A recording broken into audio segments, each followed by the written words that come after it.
Hey everybody, Scott Burnett here. Welcome back to the channel and welcome back to another video. And today we're going to try to make this as quick as we can. I don't know how many people out there stream their TV and media and all that stuff over the internet to their TVs and computers and whatnot.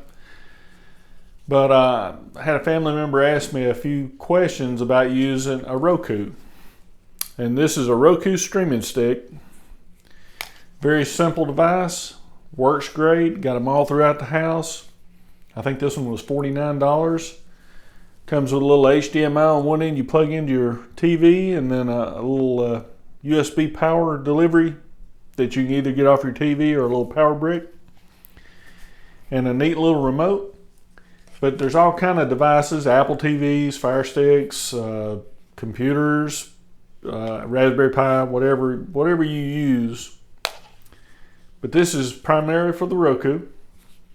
And I'm going to show you how to update your software, where to go to get your applications for the Roku, because it's just like a smartphone, it has applications. And how to navigate using the remote through like an app like YouTube. So you can like a video, subscribe to a channel, whatever. And try to make it real quick. So I'm going to take the the HDMI. I'm going to plug it to an empty HDMI on my TV, plug some power in on this end, and I'll show you how to use this guy right here. Y'all stay with us. Alright, I've had to redo this video 3 times because I don't like the way it's happening. So here we are on the Roku home screen. This has all the applications, and I'm going to show you where to get them here in just a little bit. So I'm sitting here and I've got the remote.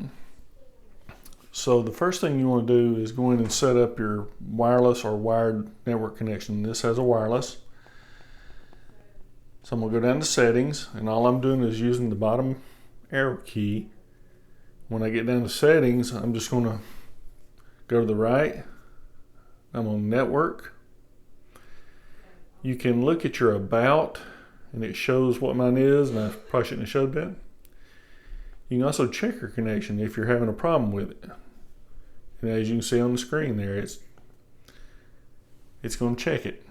And it'll check your network, your Wi-Fi, if it has a good connection, and it'll check your internet connection out to the internet. And if it all comes back with 3 check boxes, you're good. If not, you need to go in and check your Wi-Fi and cable modem or whatever you have. So I'm good there. So you can set up a connection, which mine's wireless, it's already set up. Bandwidth saver, you go into it, and if you have a data cap on your Wi-Fi, that if you go over that you get charged, you can turn this on, and every once in a while it'll come up and say, hey, are you still streaming? So, which I'm paying the extra to not have to do that. God, it's terrible. So next thing, you go down to remotes and devices. You can go into remotes, and you can set up your remote for your TV control. And if you have an up-to-date TV, this works pretty good. You can take your other remote, put it in a drawer in case you ever need it. So that's a neat thing. Going down, if you have a separate audio system, if you have a sound bar, surround sound, some kind of receiver that you use, you can set that up here. If you have an iPhone or iPad, you can set up AirPlay.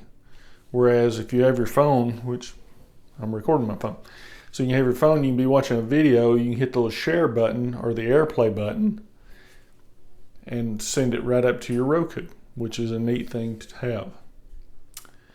If we go down to system,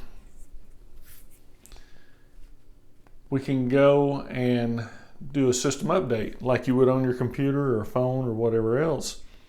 You can go in and update the software, and they put bug fixes and improvements on it.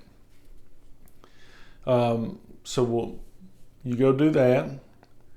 You can do a system restart instead of having to go pull the power on it or anything. You can actually restart it. So that's some of the neat stuff you can do, or some stuff you need to do. You need to make sure your software's up to date on it, so you don't have apps that do silly things, and crashes and whatnot. I don't have too much problem with that, so it's pretty good. That's one of the things I like about Roku. You don't have too much problem. So I'm back here on the Roku home screen. I'm gonna go to YouTube, and you just navigate with the arrow keys and hit the enter key. That's very simple. So I'm gonna go into YouTube, and I'm gonna go over to one of my favorite channels.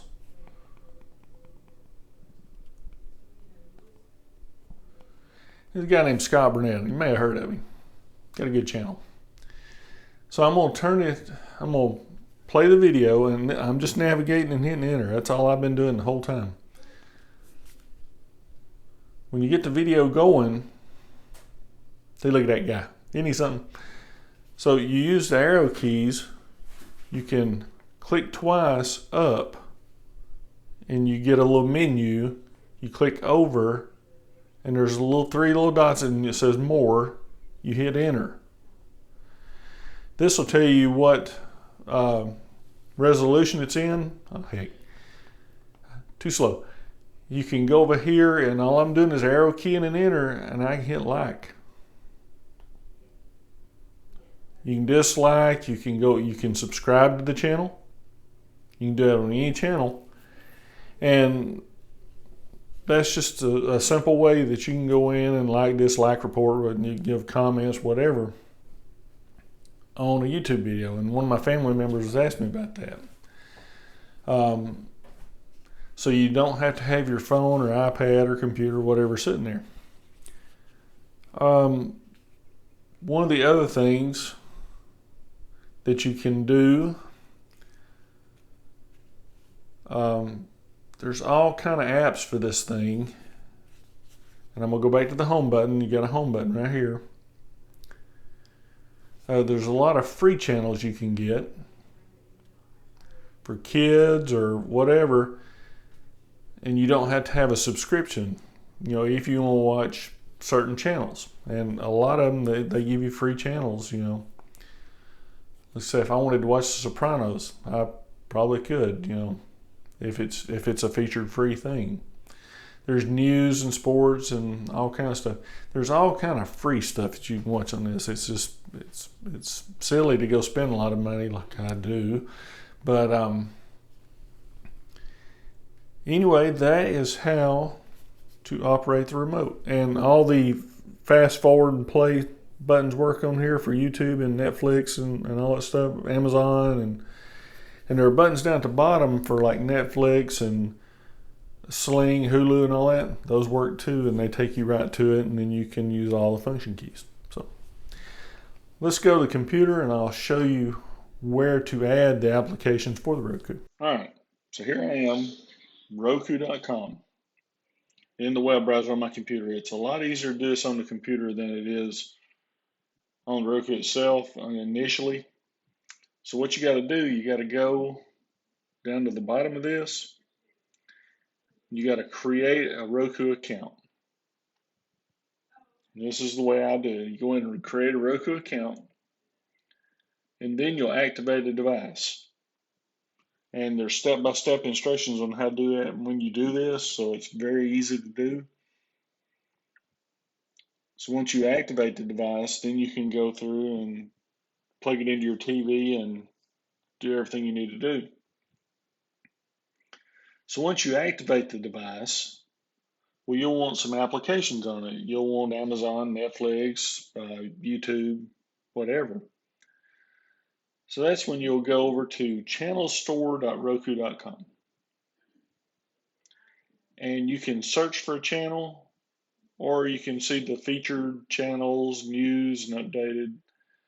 And you can install from here using your Roku account. As you can see, I installed this one just a minute ago just to see what it's like. I got Disney Plus, the Roku channel, Plex, Apple TV. I got all these applications on there, and it gives us a ton of stuff to watch. So what you do, you go to Roku.com, and the links will be in the description. Create an account, activate your device, and then get you some apps. And then you can just sit around and be lazy and watch TV. So anyway, I hope that shows you how easy it is to use one of these. I've got about 3 of these in the house, and then I have a Roku Ultra, which is a bigger one that does 4K. It does really good. It's got a wired connection on it, so you don't have to use wireless. But if you got any questions about these Roku devices, leave them down in the comment area. And there'll be links to the devices in the description. So if you want to pick one of these up yourself, you can. But anyway, in the comments, let me know what device you use to stream your media with. I'd like to know. I'm partial to these because I like them. So, but anyway, if y'all like the video, give me a thumbs up. Hit that little subscribe button. Hit that bell to be notified. We're almost at 700 subscribers, and I can't thank you enough. Hope everybody's having a great day and a great week. And until the next video, thanks for watching.